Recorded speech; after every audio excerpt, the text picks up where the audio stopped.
Hello, everyone. Welcome to Ask Me Monday, number 91. I am your host and crafty buddy, Vicki Howell. So good to see everyone virtually. Please, if you're there out on the interwebs, let me know. I'd love to know where you're watching from and also what you worked on over the weekend. However you were creative, whether it was writing a few words, knitting a few stitches, playing a few notes on an instrument, you do you. If you're watching later on YouTube and you're here only for the tutorial, please look in the description and I will tell you when to fast forward to. Everyone else, please use the comment section on Facebook as your boards to connect with each other. If you see somebody in your hood, say hi to them.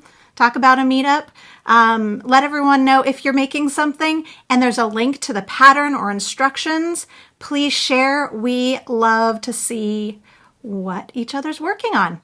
So I am just coming back from kind of a bunch of different things over the past several days, but I just yesterday did a live appearance and screening of the Knit Show at Yarnivore in San Antonio. So shout out to Yarnivore. They were very, very sweet and kind, and I had a lovely conversation with 20 or so women about just sort of the state of the industry and our community as well. So thanks for that out there. Hello, Teresa in New Zealand. Rose, always good to see you. Angelita in Chicago. I'm here in Austin, Texas. And also, Maria from Italy. Hello. Janet is working on a crochet lace table topper. So what I worked on, I didn't work on, like I said, I had a kind of a busy weekend, a bunch of personal stuff. I am working on something that I can't talk about yet, but I'm really excited to.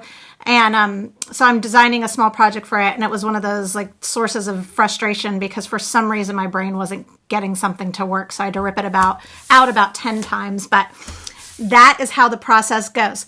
So I put out the question, what you'd like to learn, and there was a lot of great suggestions, some of which I would have needed more time to prep on, so I will keep those in mind for the future. But after I took some time at Yarnivore, I came up with something thanks to one of the owners, Wendy, and I'll talk a little bit more about her in a second. We talked about better bind-offs. So I have 3 bind-off solutions for you today. 1, to keep your bind-off tidier than just your average bind-off. 1 is something to make your bind-off, especially in ribbing, super stretchy.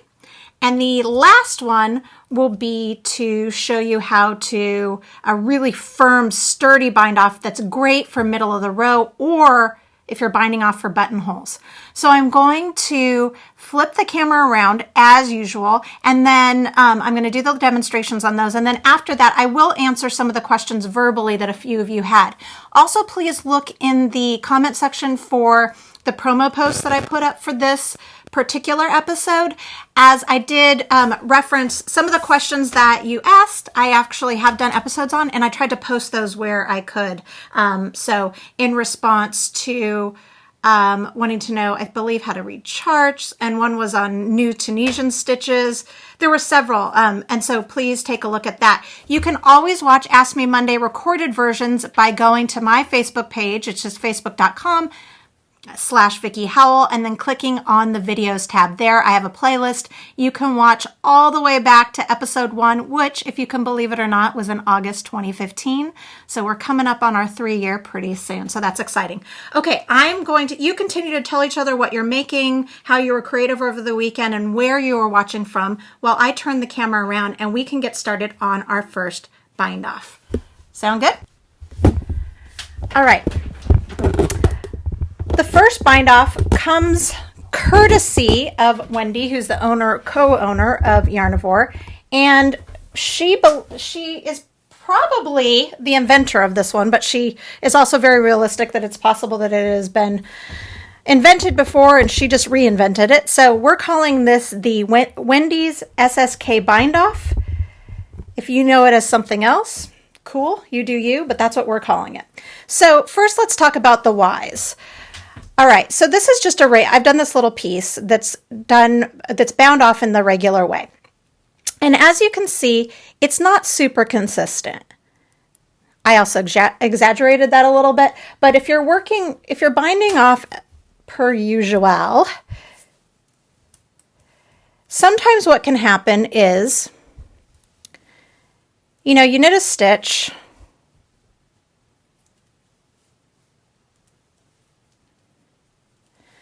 and then when you go to slip your second stitch, pass it over the first one, often what you can do is pull on this to give you plenty of room.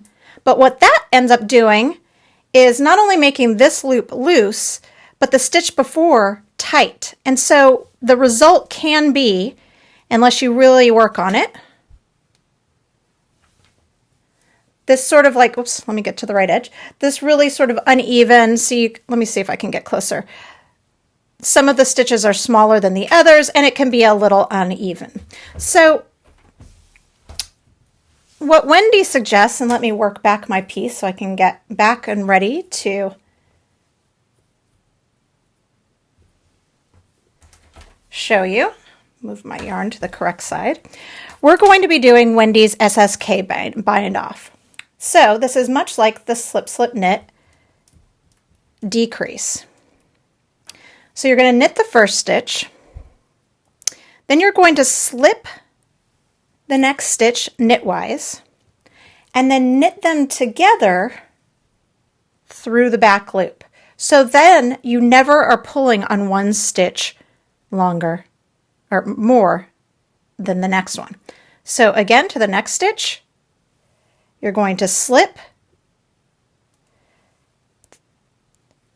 knit the 2 stitches through the back loop. So you're only knitting the first one. After that, you'll be slipping.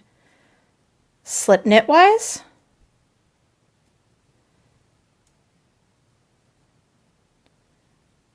knit them through the back loop. And what that does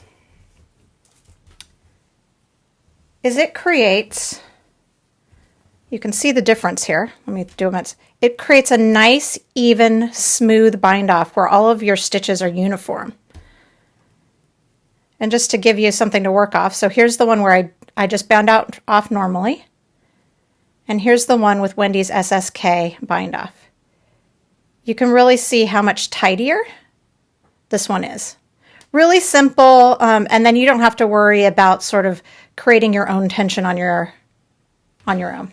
So that is numero uno for a tidier bind off. Next up, let's talk ribbing. All right, so there's a couple issues that can happen with ribbing, and I'm just going to be using knit one, purl one here, but this would apply to really any ribbing, well, ish. So if you knit one, purl one ribbing, and then you just bound off in your normal way, it would fan out like this, right? And it also would not have any give to it.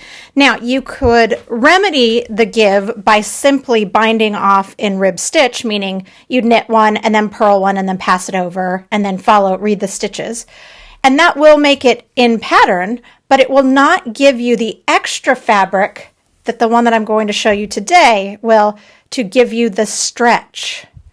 So what we're going to be doing is we're going to be giving you more fabric and working as appropriate in pattern stitch to give you not only a nice straight finished edge, but also a really super elastic one. So this would be extra, perfect for waistbands and necklines. All right, so this one is called Jeny's Stretchy Bind Off. It was invented by Jeny Stamen. I found it through Knitty,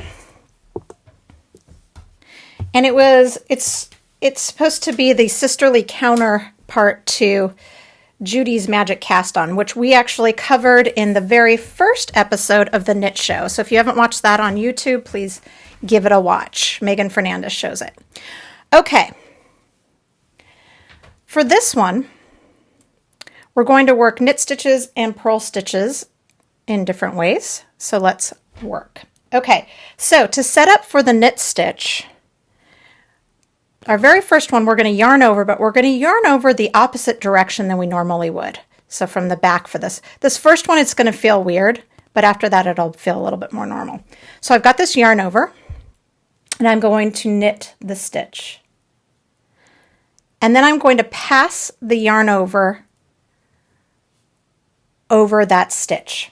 Okay, for the purl, I'm going to also yarn over, but this time yarning over the way that we normally would. Then we're going to purl the next stitch.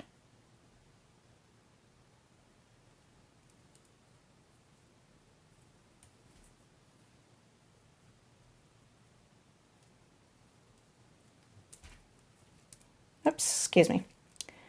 Okay. Now this one is a little fussy.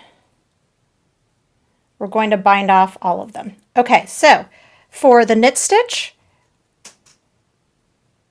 we're going to work the opposite direction, knit the stitch, and we're going to bind off these 2 loops over the stitch that's worked. All right, now we're going to yarn over as normal, purl the stitch,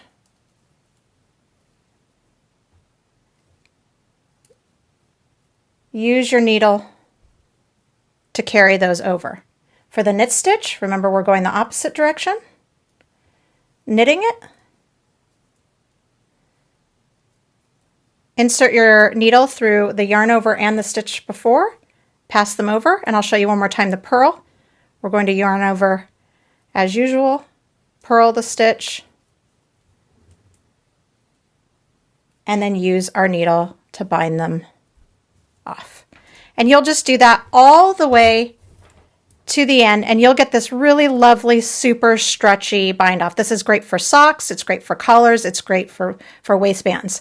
And if you know anybody that you think would benefit from this tutorial, please share this video. That helps me out a lot, and tell a friend. And if you're joining us late, you can watch the recorded version after, type your questions, and I will come back and answer. Okay, so our final bind off is going to do exactly the opposite of what we just did.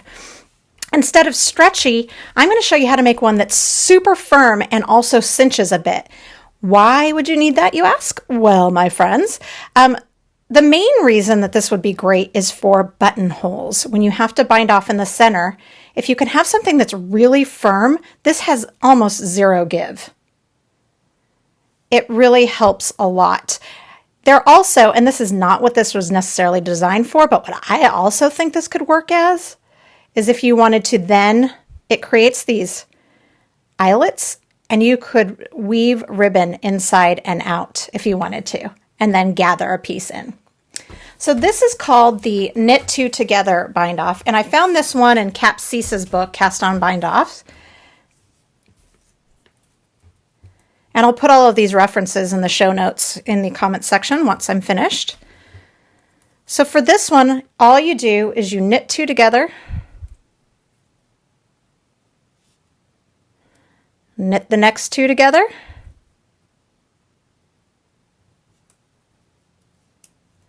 bind off that stitch, knit 2 together, bind off,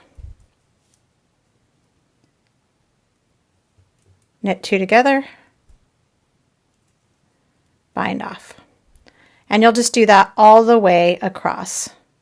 And that's all there is to it. It's a super firm bind off. It would really handle the wear and tear of a button well. So this would be good in the middle of the row as a bind off option.